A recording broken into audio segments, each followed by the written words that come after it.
when you are reading, like actually be there, like with your daughter, hearing what you're saying and looking at the pictures and understanding the story.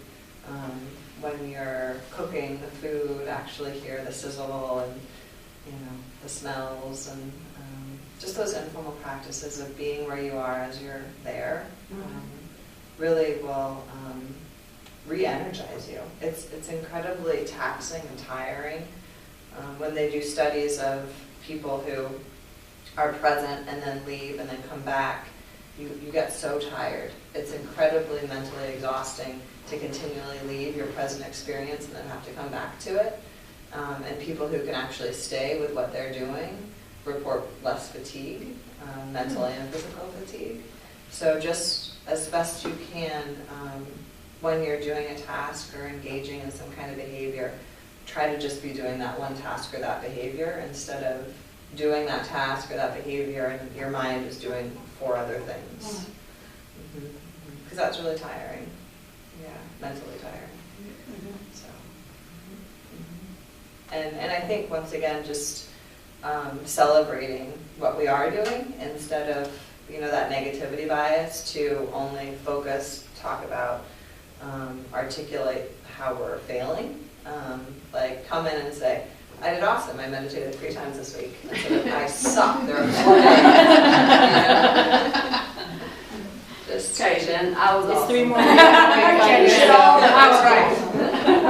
Well, I mean, I think even coming to this class, even though like I was late and I was stressing in traffic, but I was like, you weren't the only one. I was like, well, I love it when I'm stressed out to get to yoga or something. I know, I was like stressed out. and that's what I was telling myself that and relax. I'm like, I know I'm going to walk in the room and it's going to be calm and nobody's going to judge me for being like, and at least I'm not like saying, using it as an excuse to not go. So, I mean, we all showed up, so that's, I mean, tonight, that's, if we're all to meditate, it's all good for us to just be here talking about it. Yeah. No, I think the biggest thing, I mean, for me is just with this is just practicing it with the kids. Especially with my daughter. I mean, because she's the one that is probably the most emotional of the 2. I mean, Billy is just, he's very easygoing but and I think I was reacting to so much of her, but it was my own stuff. I mean, because I see so much of myself in her. And so it really has. It's just been, when, and I think her analogy, I keep going back to the dog, like something is bothering her. Like she is hurt for some reason, and I just want to react and, just kind of, you're okay. It's, just, instead of really listening to her and just kind of giving her the time to kind of tell me what is bothering her. And then it may not be anything, she just needs me to be there. And a lot of the time it was, I have all my stuff I need to get done. And I don't want to sit and, bake cupcakes or do it, or just sit with her and watch whatever, show. So that's what my biggest thing with her. It's been, I mean, we've had a huge difference in 3 weeks. We haven't had any episodes. That's great. Until she does, and then we kind of been making kind of a, your other self is coming out. Then she starts laughing and, just, she kind of knows that we're still on her side. Do you have a name for the alter ego? Snarly. Okay. Snarly. I'm like, oh, Snarly's here. And she starts laughing. And she's like, y'all are terrible. How old is she? She'll be 11 Monday. Oh, okay.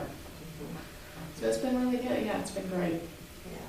One thing that can help too is like relating how you experience what she has experienced too. Like, gosh, I know what you mean. Like, just the other day, I was blah, blah, blah, and I felt this huge rush of anxiety or overwhelm, and so hard. Like, how do you feel it? So they know that you normalize it, that it's normal to feel anxiety, fear, frustration, anger, rage. Like, all these emotions are important, and we need to talk about them, and we all experience them. It's not that there's something wrong with you, or that you're an angry person, or a snarly person. It's just, so just letting her know that it happens to you too, that you're not perfect, and that you have an emotional life that you're interested in as well, and then Because really what's most important is what we model for our kids. Right. Well, and I think too, like even, because even, there are times when, and I'm pretty honest with her, it's like sometimes I just need a moment, it's like once, I just, Yeah. I'm having a bad day. I've got to get this done, so I've been pretty good much better about sharing that with her. Awesome. So. I will say, after hearing you say that, I guess I don't really think about it, but I have been very purposeful in the last few weeks after, I don't remember which week it was that we talked about it, but when of course mine's just 3.5, so it's different, but when she's upset, like talking to her, she talks well, she understands everything, and it seems to like make the episodes shorter. And like she'll apologize a lot of times. Mom, I was just feeling cranky. But because I'm not getting on to her and getting mad at her, like she's responding differently.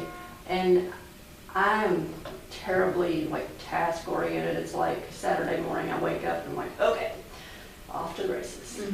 How much can I get done? And then, she's over here. My husband, I always let him sleep late on Saturdays because he works so much. And normally it's just like I get up and I want to get as much done as I can, as fast as I can. And she's like, Mommy, can we make pumpkin bread? And I'm like, well, we will in a little bit. And then it's, it's 5 or 6 o'clock and then I miss my window. So the last 2 weekends at 7:30, I am making pumpkin bread because she thinks it's fun. But I don't know, I've just realized that it's actually pretty fun to cook with her. Not that I haven't done it before, but I think in the past I've just kind of let it, this will sound really mean, but kind of be annoying. It's just like, God, I could do this so much faster. I'm standing there. There's no flour everywhere. Yes. But I'm really trying to just like ease up, and I've noticed that like, I know we actually are having fun, and it has made the whole day better for us the last 2 weekends. So it might not seem like a lot, but we usually spend the weekend by ourselves. Yeah. So, and you don't just specifically have to answer this, as more of a general question, just about this desire to get so much done. Does anyone else feel that? I'm exactly like that. What do you think that's about? My mom died when I was little, but the one thing I remember, aside from the fact that of course I adored her, our house was never dirty, ever. I never remember time. Maybe like when she was sick at the end, I don't remember it if it ever was. I'm sure it was, but I don't remember it. And all I've ever wanted was to be like her. And I'm sure I've romanticized it or whatever. I was 9 years old and, was mama's girl, but that's just, since I was little, I knew I wanted to be like her. Everybody loved her. And every time I see myself falling short of that, well then clearly, I'm not doing something right. I'm not doing enough. And she did it cheerfully, or at least in my memory she did. And I know she worked her butt off. She worked full time. She cooked dinner every night. There were never dirty dishes and never stuff laying around. It's not like that in my house. It's, I got up the other night at 1 o'clock. I was like, I fell asleep with her. I was like, oh crap, the dishes. 1:45, I go to bed because I had to do the dishes. Fun to me. Yeah, that might be a little weird. I would have probably survived if I had gotten up and they'd still been there at 7 the next morning, but.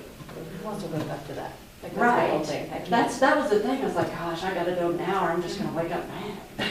Yeah, one thing that can be really helpful, so in acceptance and commitment therapy, they have you actually imagine, and this is to help you get clear on what matters to you as a human in terms of your values and your purpose and meaning and how you want to live your life. They imagine you at your funeral, and they're like, there's a person from every part of your life there that says what they really enjoyed and appreciated about you. And what's really important about that is you realize that nobody is going to say, you know what, her house was always clean and she always had the dishes done. Like, nobody's going to say that. Like, no, that's not what people appreciate about you as a human being. That's probably not why you loved her so much. You loved the joy she had, like the care she had, the smile she had on her face, the warmth. And if being perfect in those areas is getting in the way of you being able to connect and relate and care for human beings, then it's not worth it. So I think that's really helpful to look at, like, how am I living in a way that is making that that speech of other people not be so great?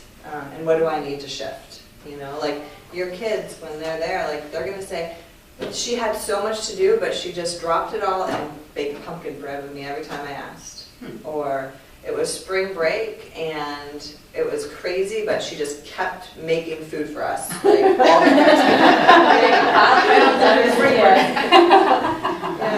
yeah. Or, you know, my mom, she had a crazy corporate job and was so stressed out about it, but when I was sick, she said, screw it, I'm staying home with my daughter.